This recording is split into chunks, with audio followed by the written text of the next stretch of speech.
Morning, everyone, and welcome to ninth grade networking. I'm Lori McLaughlin. This is Jane Benton.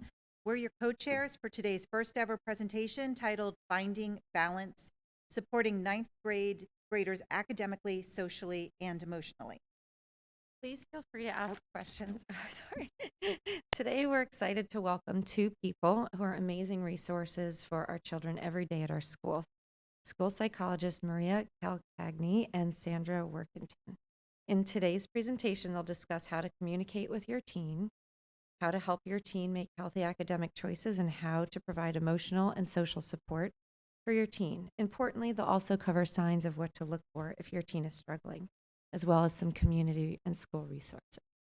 Thank you. You're welcome.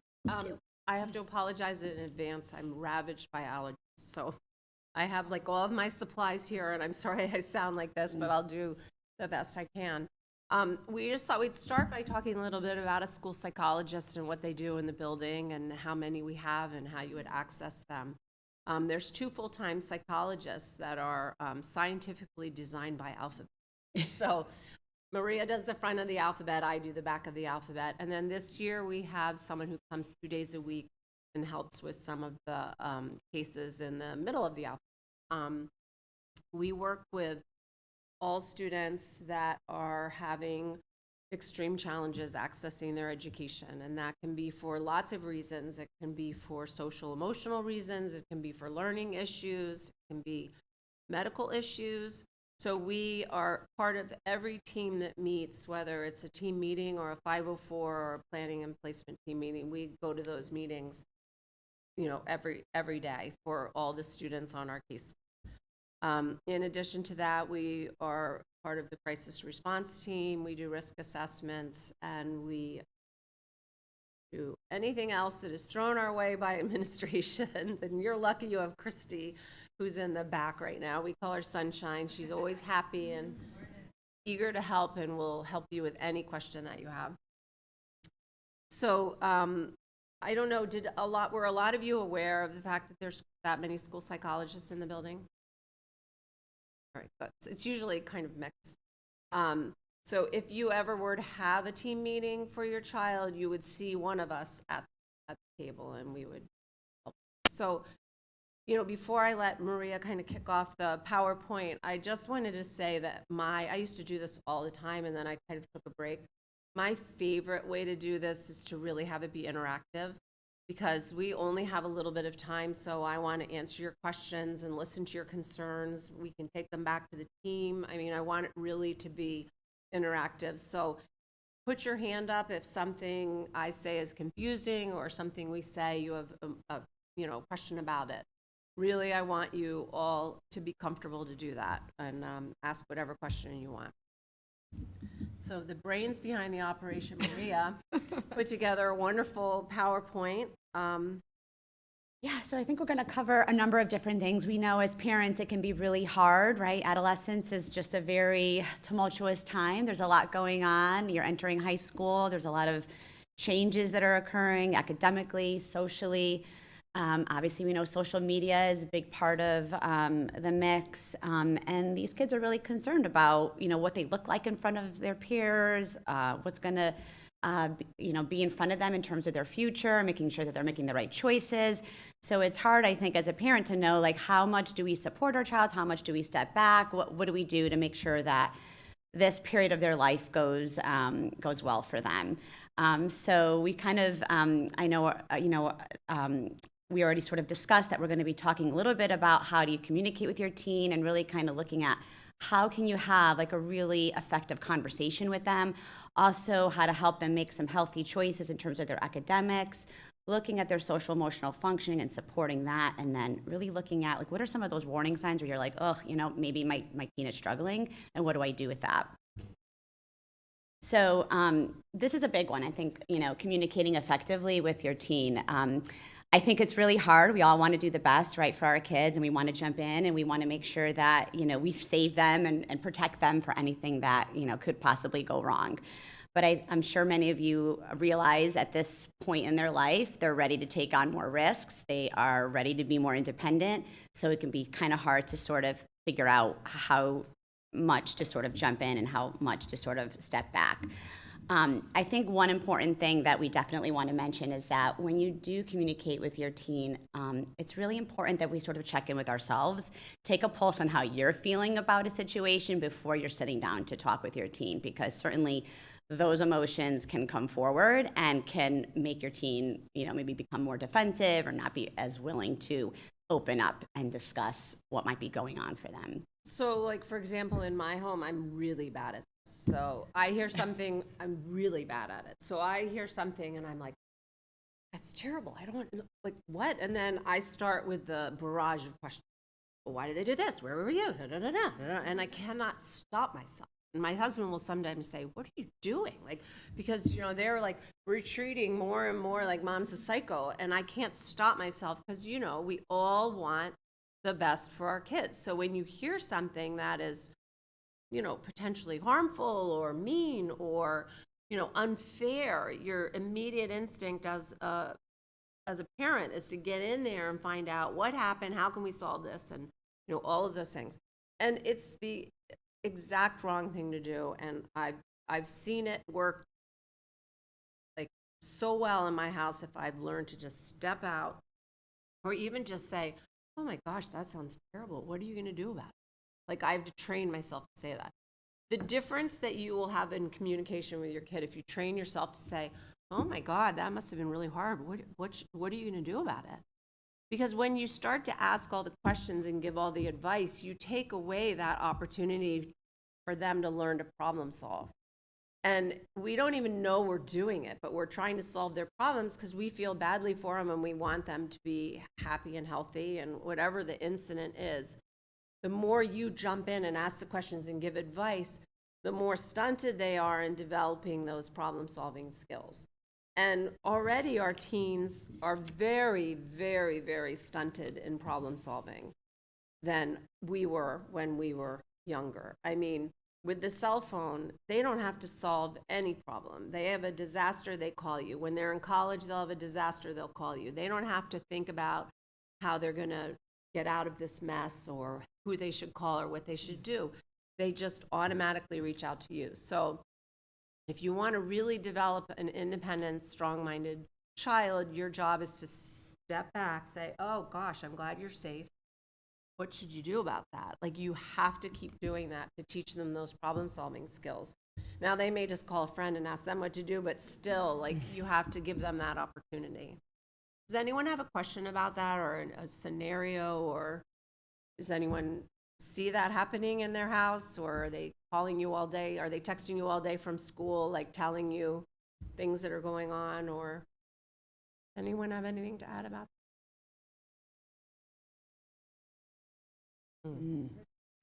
That's, Yeah. Bad mood or upset, or I can just tell he just barely talks. I mean, I think it's the age probably, but like Yeah. definitely. I hold up in his room most of the time. I don't even see him. I call it the kind of the grunt, like those boys, they just like, like, yeah.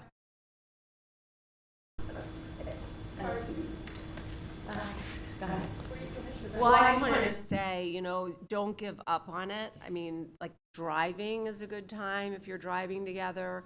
If you get them talking about something that's not spotlighted on them, they become more comfortable with it. I think boys in particular are so hypersensitive to criticism, right? So they think by opening it up, mom's going to start asking questions, mom's going to want to know this, mom's going to want to know that, so they just shut down. So opening and communication about things that are light and easy is helpful with that, just to get them more comfortable. And just having those open-ended questions, not, very specific yes or no questions, but open-ended ones that can help, sort of elicit some of that conversation too. But yeah, I agree. I think doing it during like an activity or, maybe you're making dinner, maybe you're driving, something like that, I think makes it a little easier for those kids. Upstairs in his room, door shut, and he's having some issues in some of his classes, and I wasn't going to take him to school this morning, but I just juggled my morning, and I said, I'm going to take you to school, and that's when I talked to him about the issue. On that note, can I just also say that my son is also struggling with classes. He thinks that education isn't important and it doesn't help you be successful financially. Yes, I'm not kidding. So he thinks it's a joke. Like he's like, I don't need this to be successful. It doesn't teach me anything that I want to do, and so he's been missing classes like a lot, and so that's a huge problem. He thinks he's got it all figured out. Have you involved school counselor? Because I mean, that does, okay, and they're meeting with him and, because, yeah, because that's a perfect example of, you know, that's when it's going a little bit over into the other side. Those are statements that aren't based in reality, as we all know. So, and if you start being combative about it and talking about it, because it's frustrating to hear as a parent, you know, let someone else do that. And we could also have a team meeting over something like that and let him hear the reality of the teacher comments. You know, when we have team meetings, some of the comments say over and over again, absences impact performance, absences impact. Anyway, I do think it's helpful though to have other people sort of sending that message, because I think lots of times, I mean, right, I mean, our kids think that we don't know anything, so they don't want to listen to what we have to say. But I think it is helpful when you do include other adults in that message. Are there also male counselors and mental health professionals available? Just to In the school or in the community? put in the school? Yes. We have a teen talk counselor who's available to all the students, who is a male, and then there's one school counselor who's a male. 2 schools. Oh, 2 school We have counselors. it, yeah. Right. We have So another. Daniel Farina, we have Nick Willett, and the teen talk counselor is Greg Sloan. So there are. First comment and also the response in the room. And bless you, not to single you out, for being the only man in the room for this conversation. Yeah. I think it's challenging for all of us. I mean, I appreciate the realities we all navigate, but it feels like a strange dynamic to me, and perhaps in this opportunity. I'm not sure I'm understanding you. To help our boys, we're a bunch of women saying, we need help with our boys. Okay. Well, I mean, if you feel as though there's not a strong male figure in your son's life who can do that, then you can always request a male counselor. You know, but I would say that it does feel lopsided to be in a room of women when there are also young men trying to grow and evolve. I think it's a great point, but that's something that, you know, gives us some good ideas about what we can do. Others are boys, I think we all agree. Yeah, I agree, absolutely, too. I get the same thing with my son. He shuts down, comes home, goes to his room, door's shut.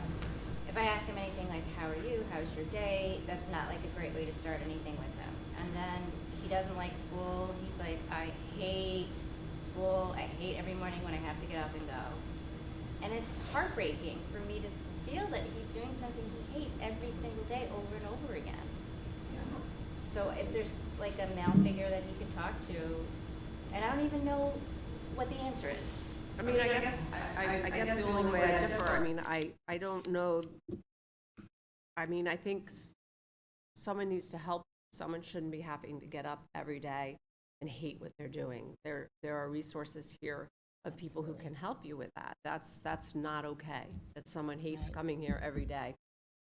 The male-female thing, I don't know. I have relationships with my counselees that are males, and I think I help them a lot. So you know, I'm sort of on the fence with that. I think it's important, if there isn't a strong role model in the house, that they have a strong male role model, whether that's a coach or, you know, someone in the school that is mentoring them.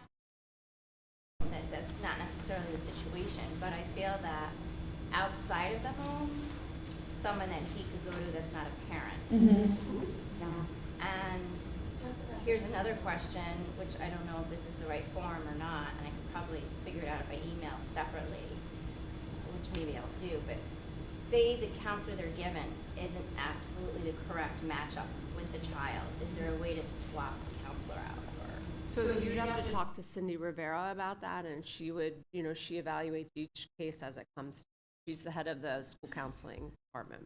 I would say too, I mean, Greg Sloan, our Teen Talk counselor, is available to all students at any point. He has, his door is always open. We encourage students to go in anytime that they need.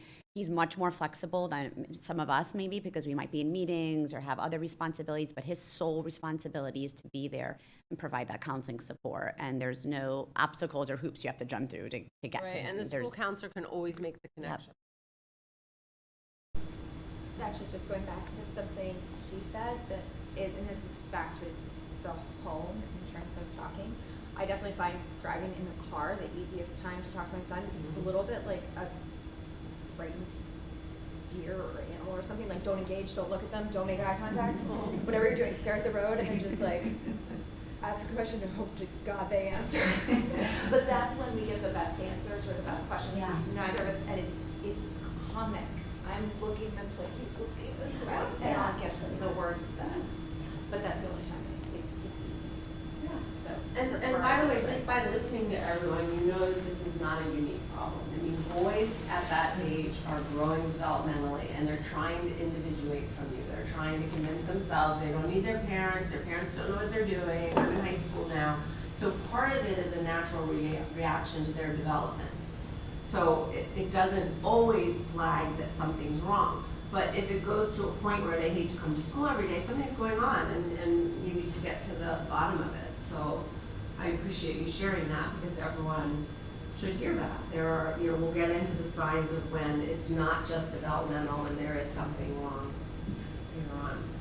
I was just gonna say, because I know kind of that movement that you're talking about, where there's a lot of social media influencers nowadays who are posting these TikToks about how college isn't necessary to get a job and how they're not even looking for people with college degrees. And, I think kids are kind of influenced by that. But I have to say, sometimes like the best thing to do is to, at least I found it kind of works for me, is to kind of like fire with fire and like, you can send social media posts back and be like, hey, have you looked at this one? Have you considered this? Because sometimes just your word for it, they'll be like, you don't really know what you're talking about because you haven't worked in like 20 years and you don't know what the job market's like, and, like things are different now. But so if you have like the social media post, you can send be like, maybe balance this out with this one. What do you think? Because they might take that.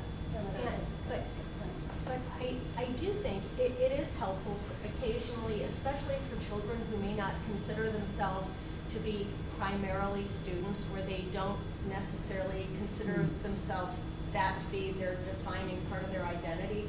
I think it would be wonderful if occasionally, someone here could throw in the importance of it and the difference it makes, because I agree.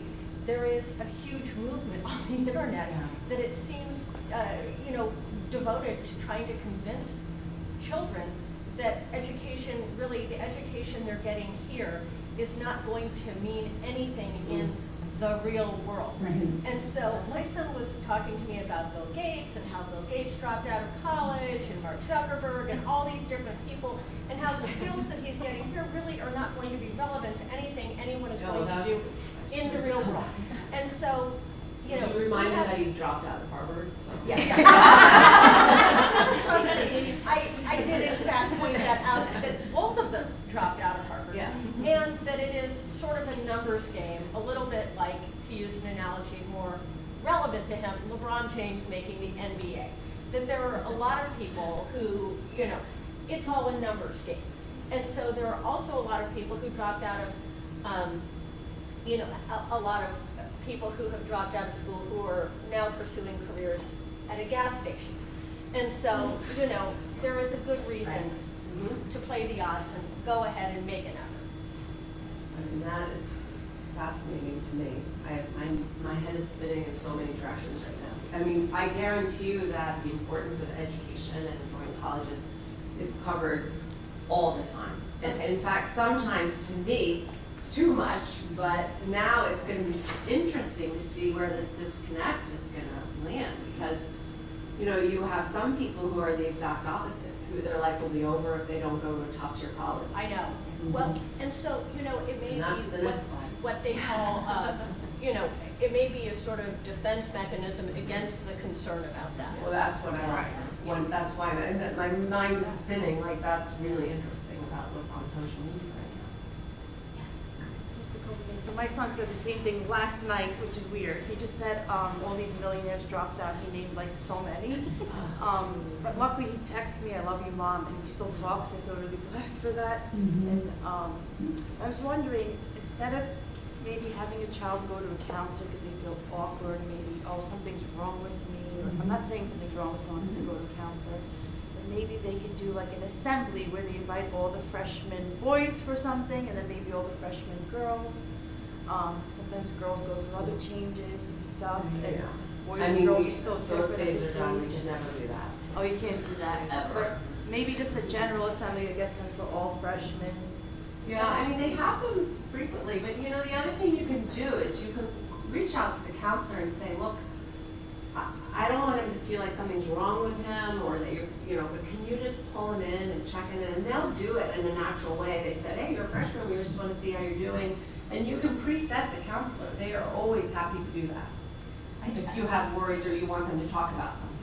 But I do appreciate that this is something that's important and something that's obviously, I know many people are struggling with. So that's something that we can certainly take back to our, team members, and we can talk about how do we incorporate more of this for our boys? How do we incorporate getting them more support, helping them sort of talk about their emotions more, and, supporting them. So I appreciate that, so thank you. Might it just be helpful to leave them in career counseling, so that they can do You'll do that next year. kind of like, here are the careers and here are the career path, and looping in, this situation where, yes, there's 0.005% of people that end up without, the college degree in this situation. I feel like do they have that sophomore year? So sophomore year, you'll do a lot of inventories that your son or daughter will do a lot of inventories with their school counselor, where they start to learn what careers they would pursue, what you need to do to that career, and they have all of those statistics at their fingertips. And again, if you have specific ideas about that, the more you can preset the counselor, the better. Any other questions about communication? Is this gonna be on the website, this PowerPoint presentation? We could share it. We have them. Is it, if we shared it with you, I would. Okay. Yeah, I mean, these are really important. The managing your own emotions first is the hardest and most important one. I mean, walk away, go for a walk, go do whatever you have to do before you talk about something that's highly emotional, because it will go nowhere. It will not be effective unless you can control your own emotions. And, accept some silence on their part, but again, we'll go into the warning signs when it's too much. And I think just saying to them, even if they're not talking to you, just saying, I'm here. If you ever want to talk about something, then I'm ready to listen, and if they do make any kind of approach to you, stop what you're doing and really, listen with open ears, because if they're doing that, then they obviously, there's something that they want to communicate. So making healthy academic choices. Okay, So this is a big topic. this is something else right now.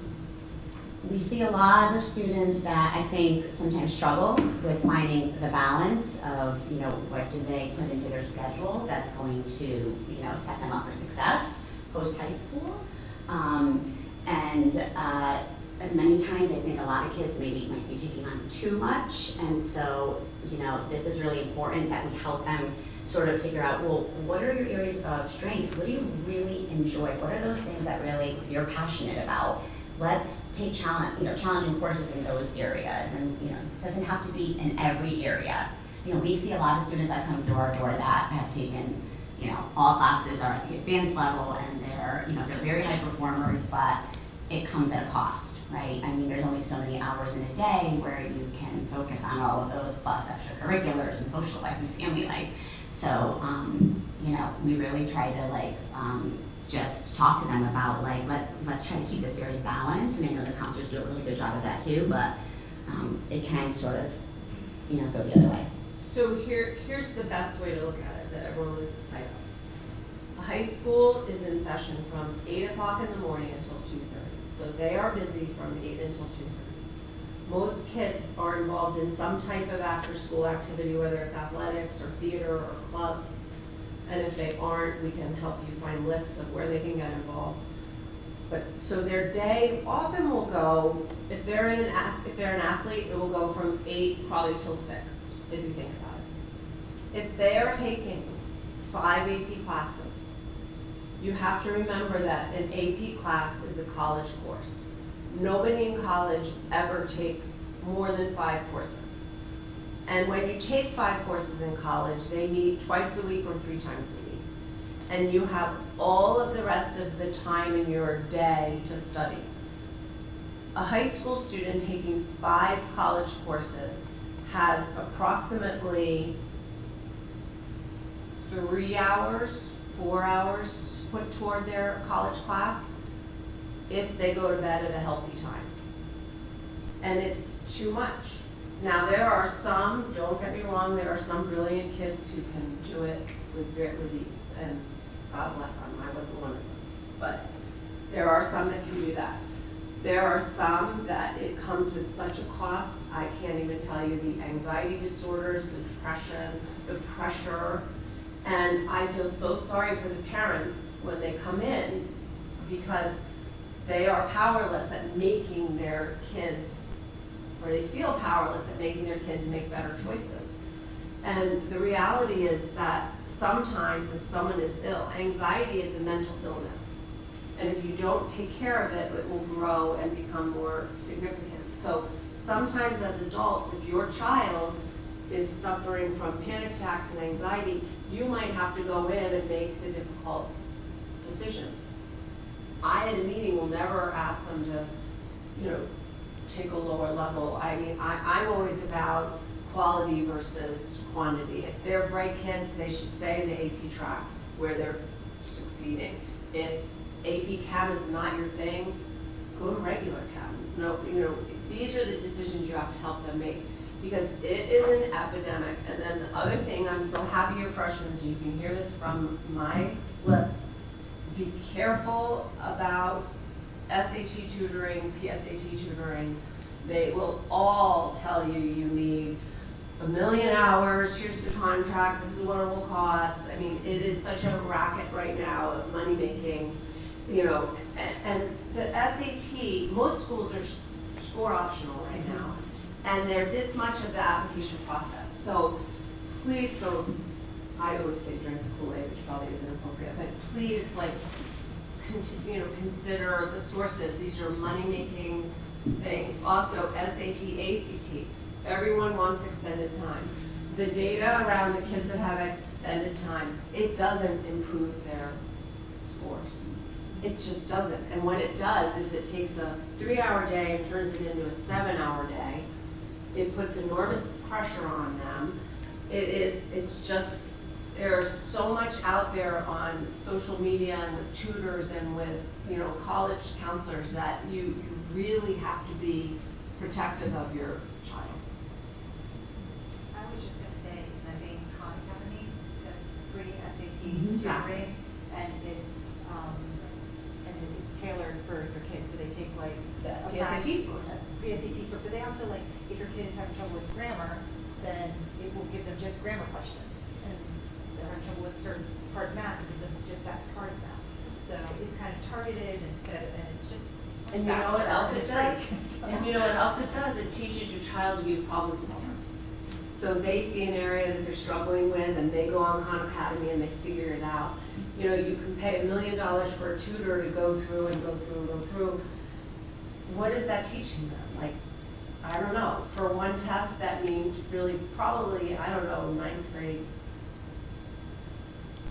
In the near future, it won't even exist. It'll be in a different way. I mean, it is probably the biggest part of our job right now is managing anxiety disorders and depression of kids who are overloaded in classes they shouldn't be in, and they're also, I would say, the nicest kids and the nicest families in the school. They're kids that have dreams and goals, and it's really challenging to see because they deteriorate. Guys, is that feeling different in this moment than Yes. recent history? Yes.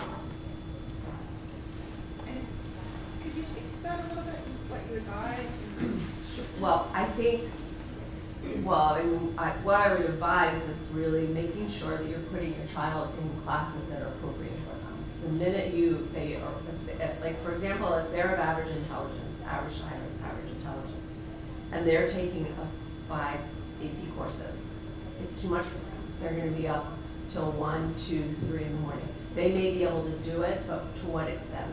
Well, and I think also you have to include like those executive functioning skills that these kids need to be able to juggle multiple demands and organize their time, be able to follow through and execute on all of these different things. And as you know, young teenagers, they're not fully developed. Those skills are not fully developed. There's very few people that can do all of that. Does the school do anything to teach executive function skills? Because I struggle with that with my 3 kids, to the point where I've considered private, like outside executive function tutoring, which is absurd. But they don't have the skills, and they're in this pressure cooker environment. My daughter said to me last night, she feels like any grade level class she takes, she's being judged as like less than grade level because it's not advanced.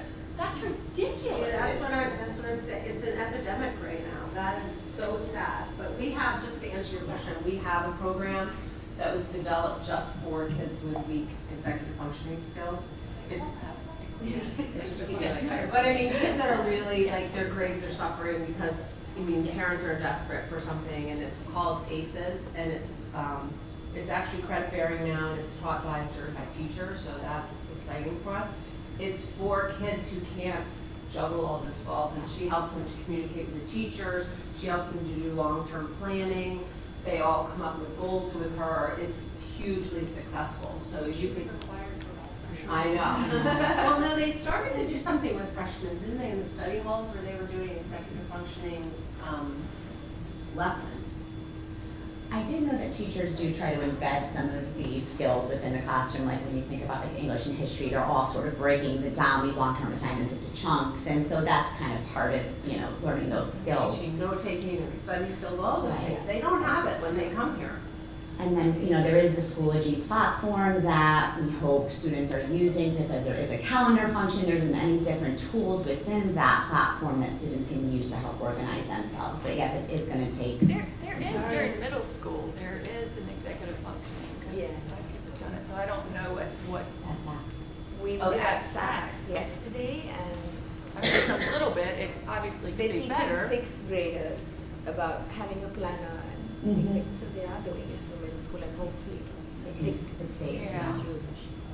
But obviously we need to address it. Yeah, I mean, I feel like it's something that should be given to all freshmen, because even if you're not someone who's struggling with grades, that doesn't mean, if you're someone who isn't struggling with grades, but you have a full load of sports or clubs or theater or whatever it is, then you're still, like, for example, my daughter plays a sport, she gets home at 9:30 every night. And then she has a ton of homework to do, and she never goes to bed before midnight. But I don't know what she's doing wrong to be able to get ahead of, you know what I mean, to be able to do that, because, it's, she gives up her sport that she loves, or, you know what I mean? So is there a point where you have to choose academics or sports, or is there something that can be done with the kids? You can tell us how to do it, but shouldn't you be telling the kids, this is what you need to do to manage your time better? So, I mean, you're speaking with the choir right here, so, I mean, this year, in answer to it, they made the study halls required, whereas before, they sort of didn't take attendance and they weren't taken seriously. And I know they made some lessons and they were going to try to push in about executive functioning, but we've always felt like there should be almost an EF class for freshmen to take when they enter. So this is very helpful to us because we will once again bring back this feedback. And I've heard the study halls are just, I don't know if anyone else has heard Exactly. this, the best, like, she They're can't all study just there, everybody's like talking, they're loud. She asked to go to the library so she can study, and she's told no, she has to stay in this room where she can't study, where everyone's talking. And they're a mess. They're not really a study hall, it's social time, for 2 hours a day.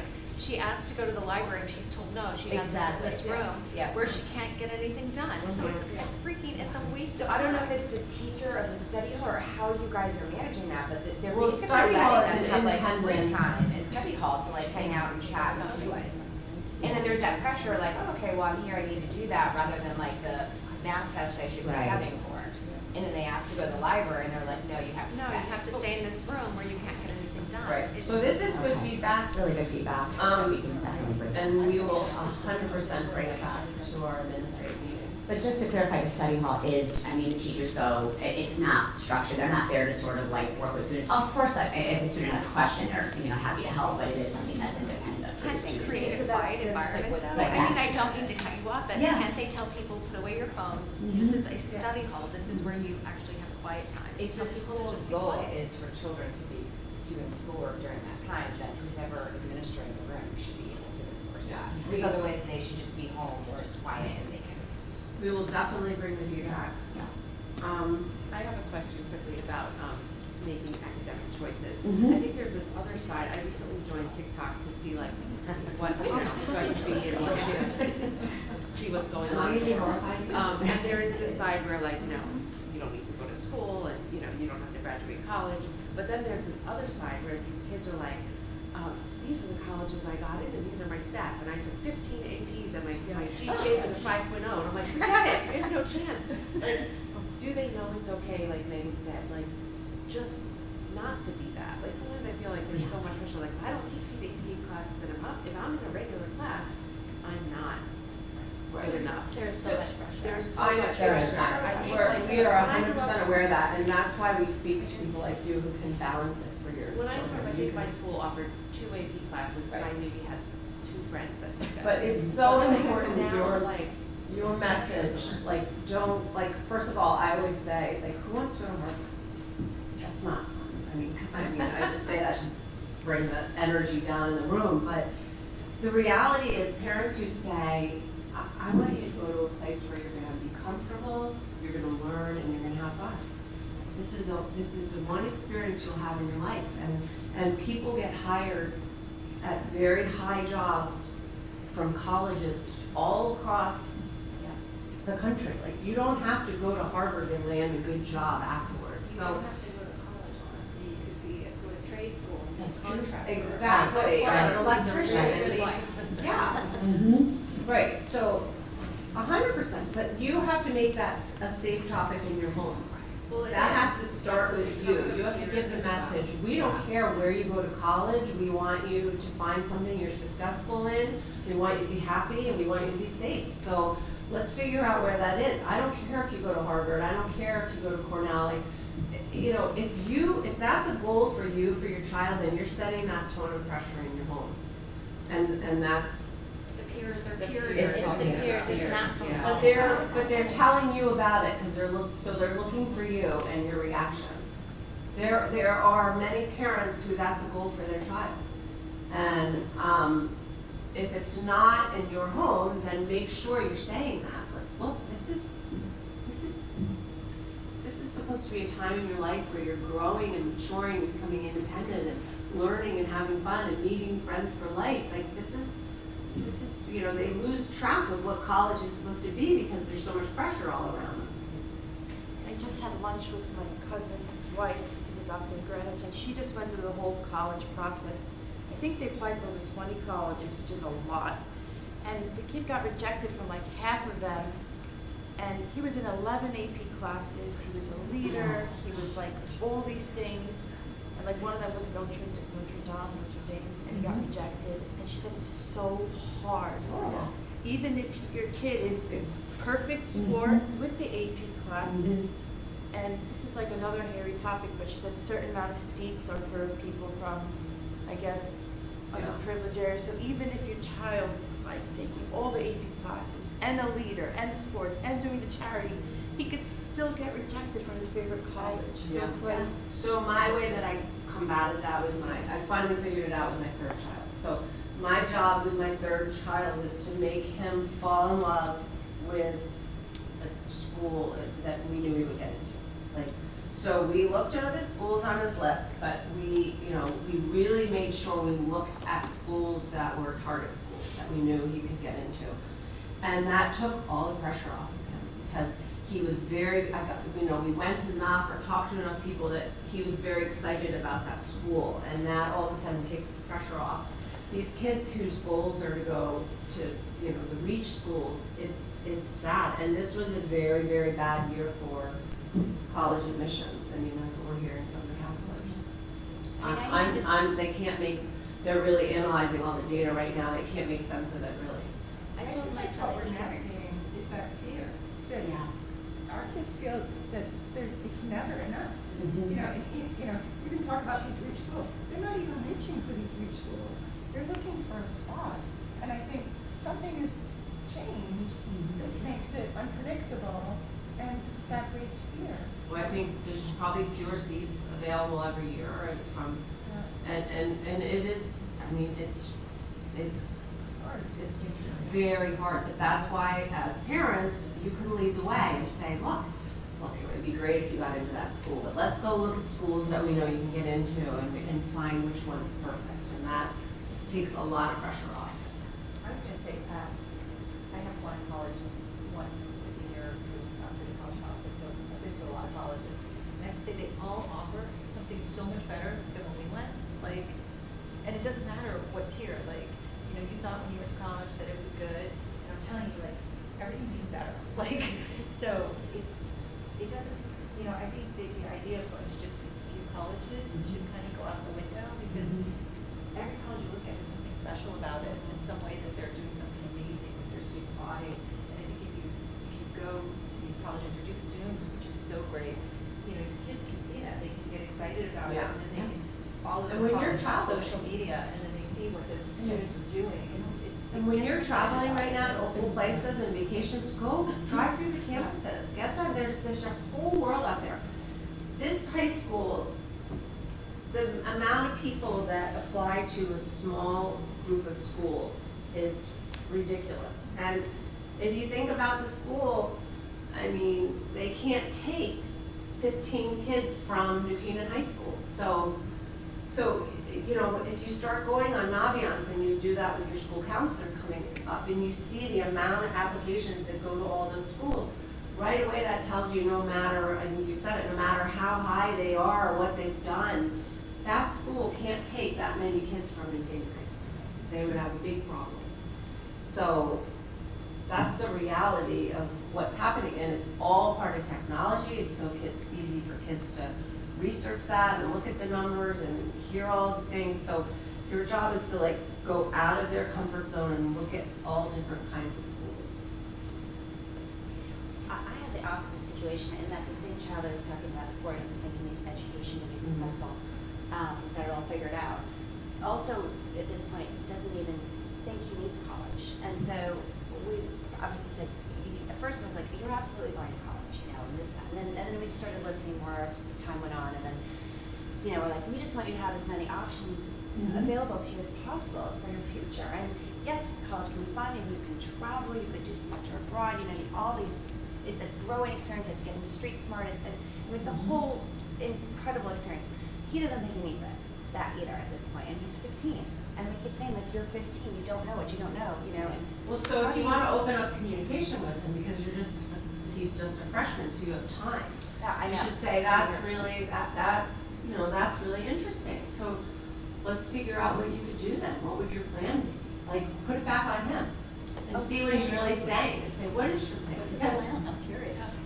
He's going to be trading online. He's already trading in penny stocks, and he's developing a website, and I don't know. So, I mean, She's doing go with it. something. That's Well, good. that's the action. That's fine. At least there's your approach. I mean, I guess. I'm like, but he's like, Mom, you don't even know what I'm gonna be doing. And then his father was a trader. It doesn't even talk to him about it. So it's like, it's just, we're frustrated in that he's. you know, So he's don't get, 15. so what I'm saying, embrace it. But I guess we shouldn't get frustrated at it. Right. Because he has the rest of his life to go to college, right? He might come to that on his own conclusion, but right now say, that's really interesting. Like, you know, would you do that? Can you do that from home? Would you have to work for, I would just ask him questions. That's so interesting. Good for you. But it's so. It's frustrating as a parent. We Yeah. had this exact same problem with our son, who is doing really well, doesn't have too many issues. Just to see our reaction says, what if you decide not to go to college? So my husband was like, I'm sorry, that's not an option. Yeah. And I'm different, so I said, let's see how you feel next year. Let's discuss it. Yeah, that's, And don't get too emotional. But if you have to be bad cop, good cop sometimes. And sometimes they're just trying to. So we were just- They know wind the you up. buttons to Just push. So we were just talking, because we both have meetings at 10:15, but I'm gonna stay longer and, we don't go to my meeting, but. I mean, I think in this, this is a great conversation, so I'm so glad everybody is sharing, because there's a lot to, to talk about, but I mean, I think we don't have too much more to cover. I mean, I think, this next slide kind of talking about, supporting your teen emotionally and socially, we've kind of covered a lot of this. I guess the one thing I want to mention is that I would continue to support your child to do extracurriculars and encourage their self-care and encourage those things, because that is so important. It's not just coming to school and studying, it's, you learn so much when you're involved in all of these other things outside of classes, so I just wanted to make that point.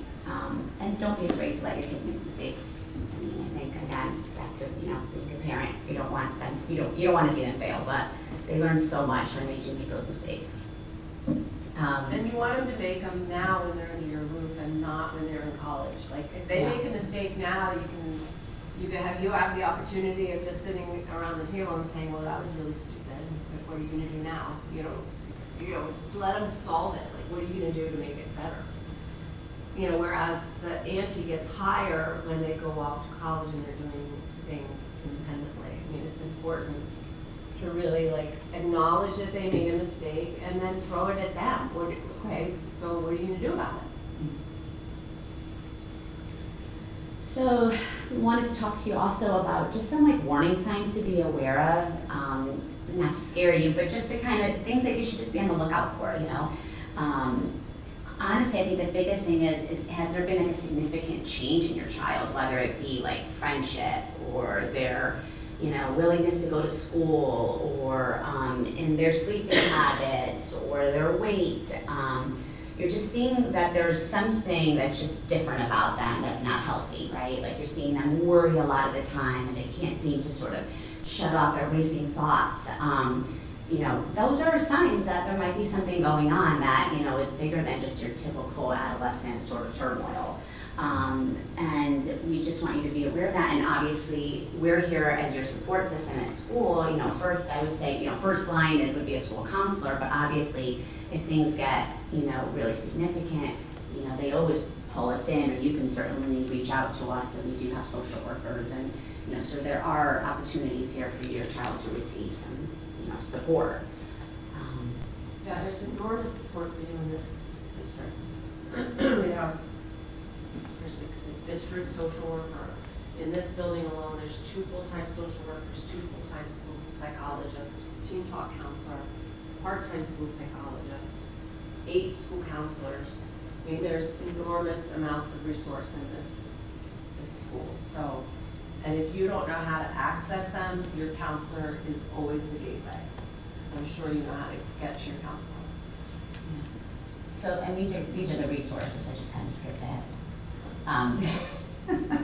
So obviously there's a lot of in-school support, but there's a lot of community-based resources as well. I think one thing that we wanted to mention, the New Canaan Urgent Assessment through Silver Hill, that's a new program. Is everyone aware of that? Oh, it is a game changer. If ever you have any opportunity to go to their fundraisers or hear about it, you should. So when we do risk assessments, which is really on everyone's mind, particularly after last year with Darien's tragedies, risk assessments are so important. We have lots of protocol. But a missing link was always if it was a mid-level risk and we needed them to be assessed. They went to the emergency room. The emergency room inevitably would discharge and not help. And it wasn't the fault of the emergency room. They're not equipped to give that kind of help, especially during the aftermath of COVID. So we were left with, feeling like that's a real hole. So your community partnered with Silver Hill Hospital and started this urgent care assessment. And it doesn't even have to be for risk assessments. It can be for turmoil at home. It can be for anything that you're concerned about. And you basically, it's free of charge. You go to Silver Hill, for the intake, which means right away you're dealing with super smart, knowledgeable, with it people, like you're dealing with the best of the best.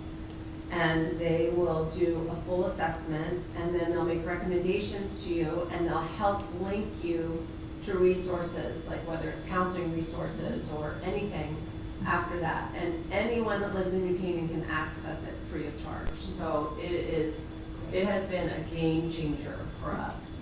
If we have someone that we have significant concerns about, we send them there.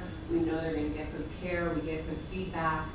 I have so many success stories from this year with that resource. Any questions?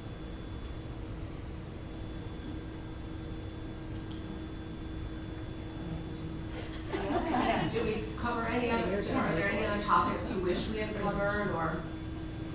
I would just say thank you for creating this opportunity for all of us. I think we are neighbors with this community that's just suffered so profoundly. And I think it is, I'll just speak for myself, between that and the news of the violence of shootings, it's just endless. And it's really so challenging not to feel almost overly vigilant on how to help. And it changes the lens of a child who isolates in their room, doesn't it? Yes. I find myself writing emails to teachers, I'm like, I think this is actually about me.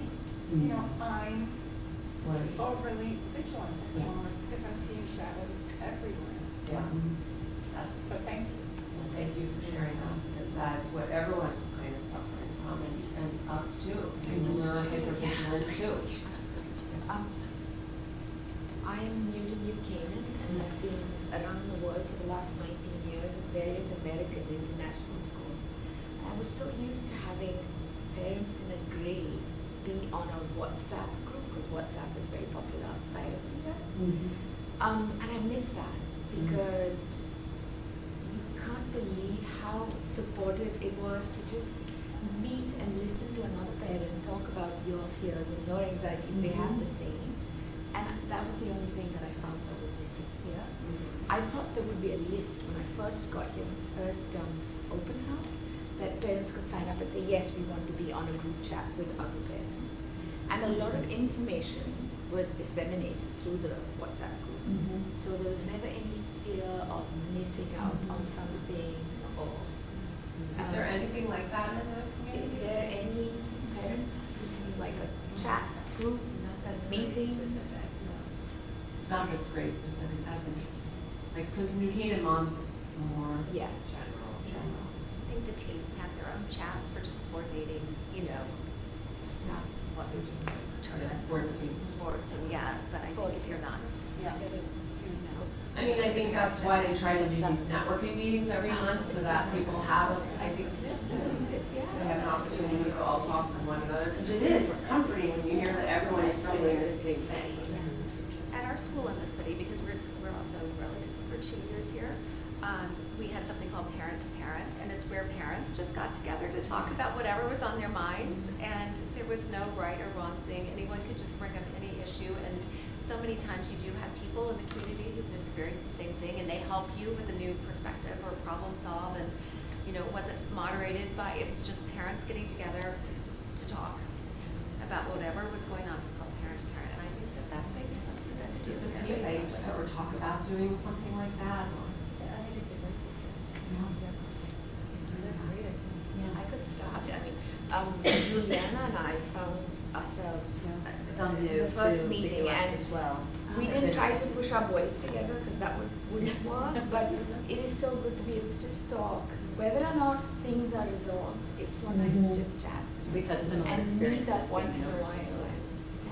I mean, I went overseas, my kids went to Switzerland to school for 2 or 3 years, and they do it so well, because everyone is coming in and out and in and out, and you get there and they give you lists of things to sign up for, and like you said, so they have to do it that way, because everyone's new every year, like there's such turnover, but there is something to learn from that, because it is so comforting to have that.